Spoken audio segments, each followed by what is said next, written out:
কি অবস্থা দেখেন, গাছ একদম টাকের উপরে পড়ছে, ওই পাশে আবার বাসার উপরেও পড়ছে।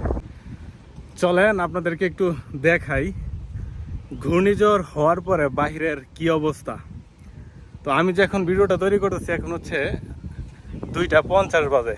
গেছে কালকে রাত্রে ঘূর্ণিঝড় হয়েছিল, তো ভাবলাম যে ছোট্ট একটা ভিডিও করে আপনাদের সাথে একটু শেয়ার করি যে কি অবস্থা, কি আশয় বিষয়। তো পিছনে তো দেখতে পাইতেছেন কি অবস্থা, ঘরবাড়ি সব কিন্তু আপনার আলো জ্বলা বানায় ফেলাইছে এবং ফ্যান্স আলো জ্বলা বানায় ফেলাইছে। এখন আমি যে ভিডিওটা এখন করতেছি, আমার আশেপাশে যেই নেবারগুলো আছে, মানে আশেপাশে ধরেন হচ্ছে কতখানি হইব, আপনি হাইটা গেলে হয়তো বা 5-7 মিনিট হবে, এতটুকু এরিয়ার মধ্যে আপনাদেরকে দেখানোর চেষ্টা করব যে কালকের যেই ঝড় তুফান হয়েছে কতটুকু ক্ষতি করছে আর কি। চলেন পিছনে ক্যামেরাতে যাই এবং আপনাদের সাথে একটু শেয়ার করার চেষ্টা করি যে আসলে কি অবস্থা, কি আসলে বিষয়। এই হচ্ছে এখন বাহিরের অবস্থা। এই যে দেখেন রোডের কি অবস্থা, আর এই যে দেখেন গাছ একটা পড়ছে, টাকের উপরে পড়ছে, কিন্তু দেখেন টাকের উপরে পড়ছে, হয়তো বা ওই বাসার উপরেও পড়ছে, বাসার উপরে পড়া হয়তো বা বাসাও নষ্ট করছে। কিন্তু এগুলা কিন্তু আপনার ইন্স্যুরেন্স আছে, তার গাড়িরও ইন্স্যুরেন্স আছে বা তার বাসারও ইন্স্যুরেন্স আছে, তো এগুলা কিন্তু আপনার টেক কেয়ার করবো ইন্স্যুরেন্স কোম্পানি। তবে কালকের যে ঝড় তুফানটা হয়েছে, এই ঝড় তুফানে ইন্স্যুরেন্স কোম্পানির মোটামুটি অনেক লস হয়ে গেছে আর কি, অনেক লস। এই যে দেখেন কি অবস্থা। তবে আমি আজকে যেই কাজ থেকে আসছিলাম, মানে আমি কালকে রাত্রে গেছিলাম অফিসে, তো হঠাৎ করে এই বসে ফোন দিছে, তো সেই কারণে যাওয়া লাগছে। তো আমি এখন আসছি, তো আসার সময় দেখলাম অনেক বাসা বাড়ি আপনার নষ্ট হয়েছে এবং অনেক গাড়িও আপনার নষ্ট হয়েছে, মানে বলাই চলে খুব ক্ষতিগ্রস্ত হয়েছে আর কি মানুষ।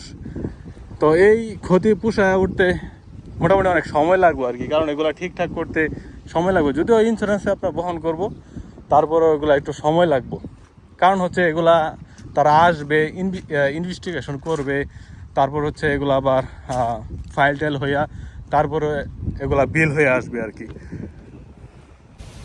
তো এরকম খারাপ ওয়েদারে লাইফটা অনেকটাই কষ্টকর, কারণ হচ্ছে যদিও আপনার ইন্স্যুরেন্স আছে, যদি বাসা বাড়ি চলে যায়, তো এখন তো আপনার ওই সময়টা কাটায় ওঠা লাগবো, হয়তো আপনার হোটেলে যাইতে হইব, ওই বাসা তো আপনি থাকতে পারবেন না। কারণ এই যে দেখেন আমি পিছনে দেখাই, দেখেন কি অবস্থা, গাছ পড়ছে একদম বাসার উপরে। তো যারা এখানে অনেক দিন যাবৎ আছে, মোর দেন 20 ইয়ার্স, তো আজকে আমার বসও আমাকে বলছে সে এখানে বসবাস করতেছে 22 বছর যাবৎ।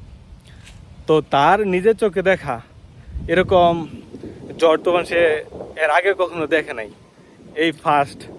তো বলা চলে আপনার অনেক ক্ষতি হয়েছে, কালকের ঝড়ে অনেক ক্ষতি হয়েছে। আশেপাশে এখন শুধু আপনার ব্লেডের শব্দ শোনা যেতেছে, যে এই ব্লেড দিয়ে গাছ কাটে না, ঘ্যাঁ ঘ্যাঁ এরকম শব্দ শোনা যেতেছে। কারণ হচ্ছে এই রোডের মধ্যে গাছ পড়ছে, কারণ হচ্ছে দেখেন এই রোডের মধ্যে এই এই গাছগুলো পড়ছে, এই গাছগুলো কাটতেছে এবং বাসার যে ছাদের মধ্যে গাছগুলো পড়ছে ওগুলা কাটিয়া পরিষ্কার করতেছে। এখন পর্যন্ত কিন্তু আপনার ইলেকট্রিসিটি আসে নাই, কারণ হচ্ছে এই যে যে ঝড় তুফান হয়েছে, ঝড় তুফানে কিন্তু ইলেকট্রিসিটির যে তার আছে সব কিন্তু সিরা বিরা গেছে গা।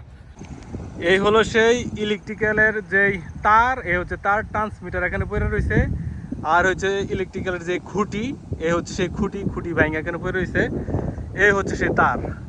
তো আমি এখান দিয়ে নাই যাই, দেখেন এই যে এখান দিয়ে তার চলে গেছে, কারেন্ট আছে কিনা আমি যাই না, সম্ভবত কারেন্ট নাই, তারা বন্ধ করে দিচ্ছে, যেই পর্যন্ত ঠিকঠাক না করব এই পর্যন্ত দিব না।